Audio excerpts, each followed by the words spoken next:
جس نے اپنے 25 سالہ دور حکومت میں عالمی طاقتوں کو ہلا کر رکھ دیا تھا۔ وہ نوجوان کون تھا جو ایک چھوٹے سے گاؤں سے نکلا اور چھوٹی عمر میں ہی پورے ملک پر اپنی حکمرانی قائم کر لی؟ اس شخص نے قرآن پاک بھی اپنے خون سے لکھوایا تھا، لیکن پھر ایک وقت آیا جب اس کا زوال شروع ہوا اور اسے اس کے اپنے ہی لوگوں نے پھانسی دے دی۔ یہ کہانی ہے صدام حسین کی، جنہیں مشرق وسطیٰ کا ایک طاقتور رہنما مانا جاتا ہے۔ وہ کیا وجوہات تھیں کہ امریکہ ان سے ناراض ہو گیا اور انہیں ان کے اپنے ہی ملک سے ہٹا دیا؟ آئیے ویڈیو میں جانتے ہیں۔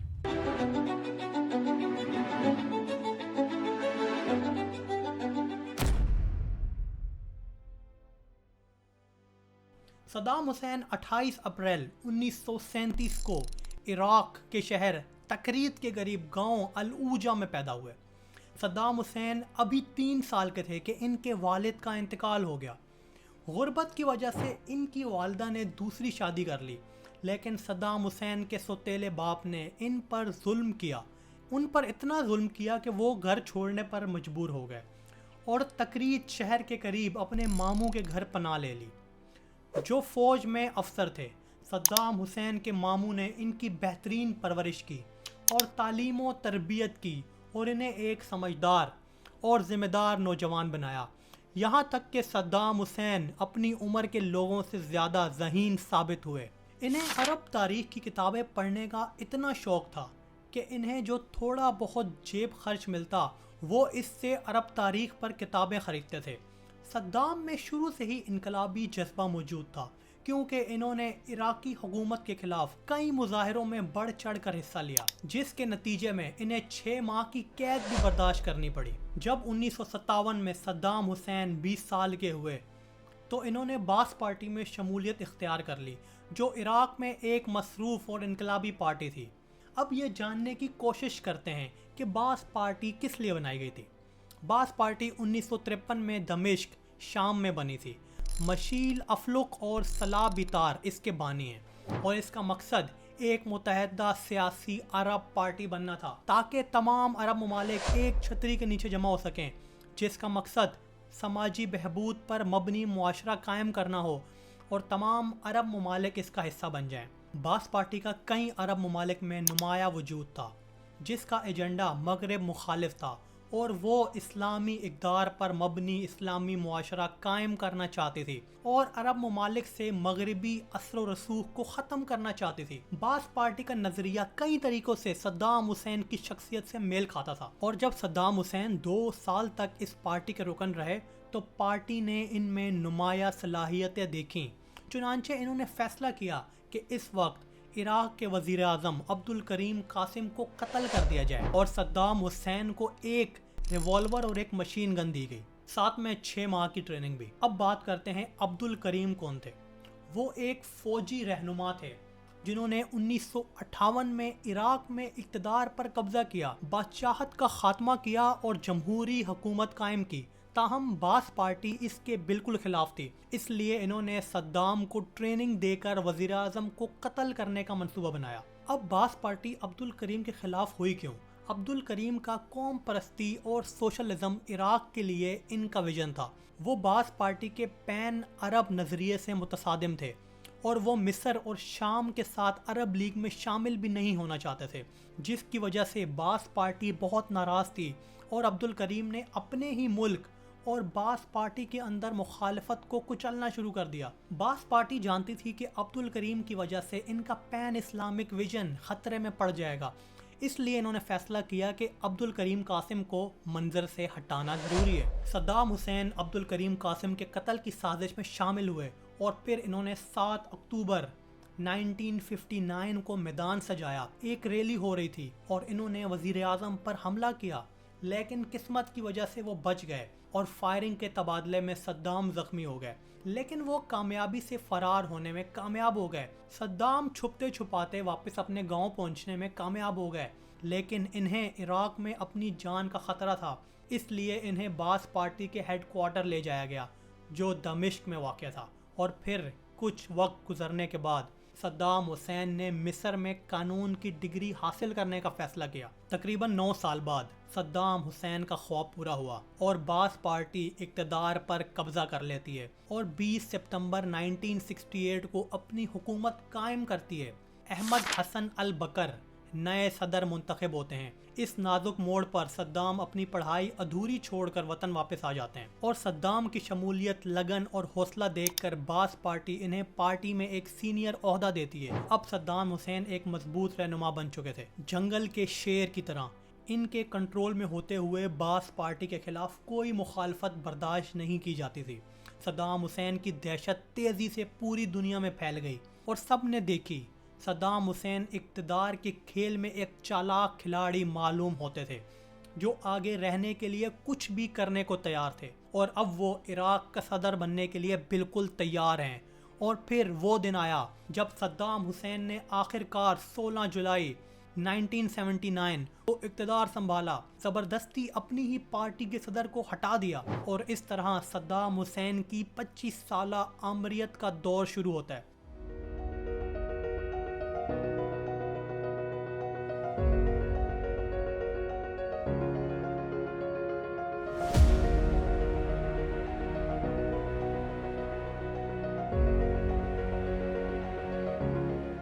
صدام حسین کے پہلے 10 سال عراق کے لیے خوشحال ثابت ہوئے۔ انہوں نے فلاحی پروگرام نافذ کیے، صحت اور تعلیم پر توجہ دی، اور انہوں نے خواتین کے حقوق کو آگے بڑھانے میں اہم پیش رفت کی، اور رفتہ رفتہ مشرق وسطیٰ کے باقی حصوں کے مقابلے میں عراق میں خواتین کے حقوق کا سب سے زیادہ استعمال کیا گیا، اور انہی پالیسیوں کی وجہ سے وہ اپنے لوگوں میں بہت مقبول ہو گئے۔ اس وقت تک دوسرے عرب رہنماؤں کو بھی یہ تسلیم کرنا پڑا کہ صدام حسین واقعی ایک بہت مقبول لیڈر ہیں۔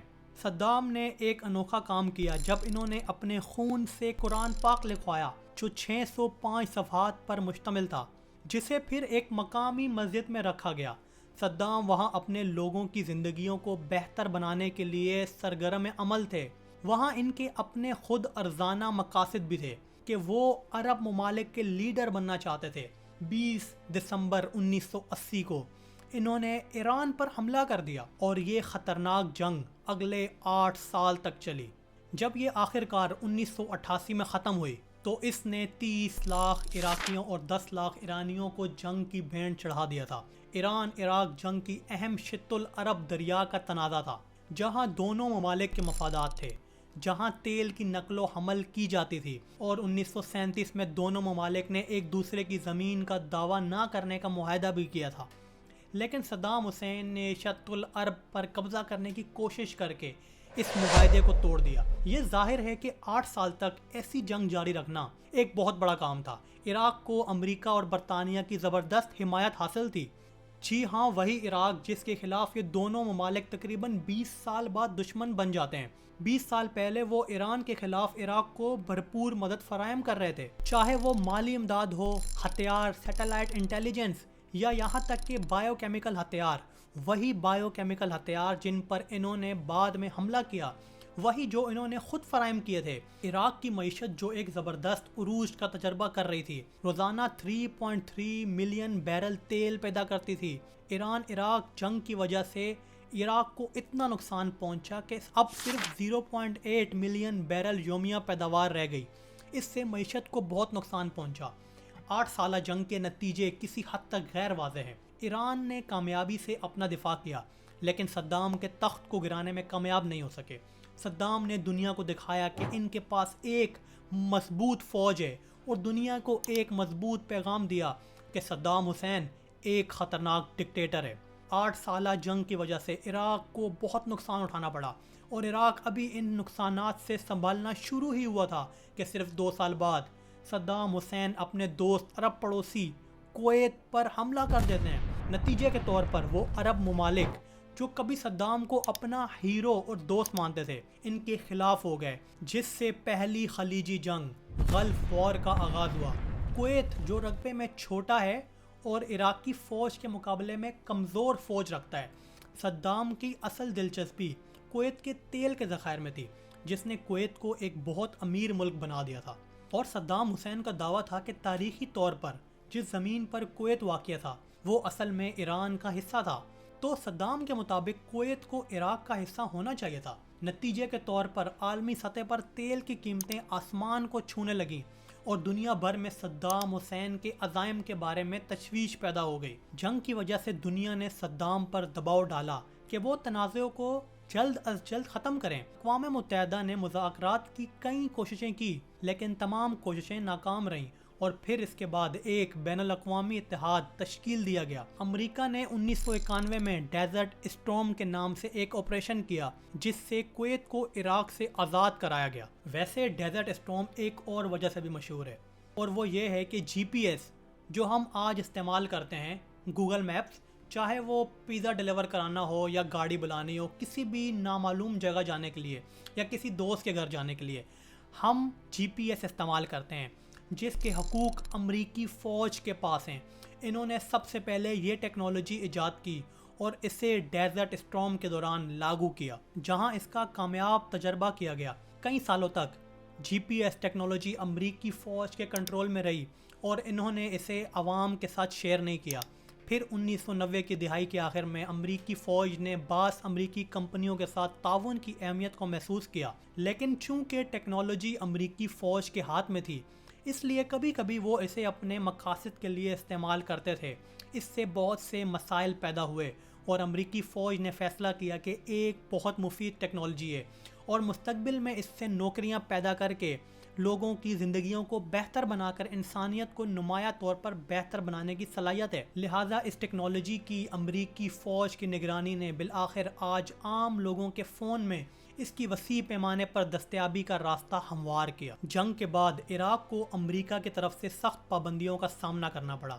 ان کی تشویش یہ تھی کہ عراق کے پاس تباہی پھیلانے والے ہتھیار، ویپنز آف ماس ڈسٹرکشن ہیں، جن کے بارے میں انہیں خدشہ تھا کہ عراق انہیں ان کے اتحادیوں بشمول امریکہ کے دوست ممالک کے خلاف استعمال کر سکتا ہے۔ صدام حسین نے فلسطینی عسکریت پسندوں کو بھی مدد فراہم کی اور امریکہ کو یہ بھی تشویش تھی کہ صدام اسرائیل پر حملہ کر سکتے ہیں، جو خطے میں امریکہ کا سب سے بڑا اتحادی ہے۔ ان جارحانہ پابندیوں کے بعد باس پارٹی کے رہنما کے طور پر صدام حسین کی اقتدار پر گرفت اور انہوں نے عرب اتحاد کی وکالت کرنا شروع کر دی۔ انہوں نے بار بار عرب ممالک کے متحد ہونے کی ضرورت پر زور دیا اور وہ اسرائیل کے ساتھ ساتھ عرب خطے میں کسی بھی قسم کے مغربی اثر و رسوخ کے خلاف سخت جذبات رکھتے تھے۔ اور پھر ستمبر 2001 آتا ہے جہاں عالمی سیاست نے ایک ڈرامائی موڑ لیا جو اب تک واپس نہیں مڑ سکا، اور وہ 9/11 کا واقعہ تھا۔ اگرچہ 9/11 میں کوئی عراقی ملوث نہیں تھا، لیکن افغانستان کے بعد امریکہ کی توجہ عراق اور صدام حسین کا تختہ الٹنے کی طرف مبذول ہو گئی۔ حکومت کی تبدیلی کوئی نیا تصور نہیں تھا، یہ کافی عرصے سے ان کے ایجنڈے میں تھا۔ عراق پر تباہی پھیلانے والے ہتھیار رکھنے کا الزام لگا، حالانکہ متعدد آزاد ایجنسیوں نے معائنہ کیا تھا اور عراق میں تباہی پھیلانے والے ہتھیاروں کا کوئی ثبوت نہیں ملا تھا۔ لیکن کولن پول اور ڈونلڈ فیلڈ خون کے اتنے پیاسے تھے کہ انہوں نے 2003 میں آپریشن عراقی فریڈم کی آڑ میں زبردستی عراق پر حملہ کر دیا۔ ویسے میٹ ڈیمن کی اداکاری والی فلم گرین زون تباہی پھیلانے والے ہتھیاروں کے بارے میں ایک بہت ہی دلچسپ فلم ہے۔ فلم میں میٹ ڈیمن کو ایک ٹیم کے حصے کے طور پر دکھایا گیا ہے جو عراق میں مختلف مقامات پر تباہی پھیلانے والے ہتھیار تلاش کرنے کی امید میں تلاشی لے رہے ہیں، بالکل وہ مسئلہ جو جنگ کا باعث بنا۔ اور پھر دسمبر 2003 میں صدام حسین کو ان کے آبائی شہر تکریت کے قریب سے گرفتار کر لیا گیا، ایک زیر زمین پناہ گاہ سے۔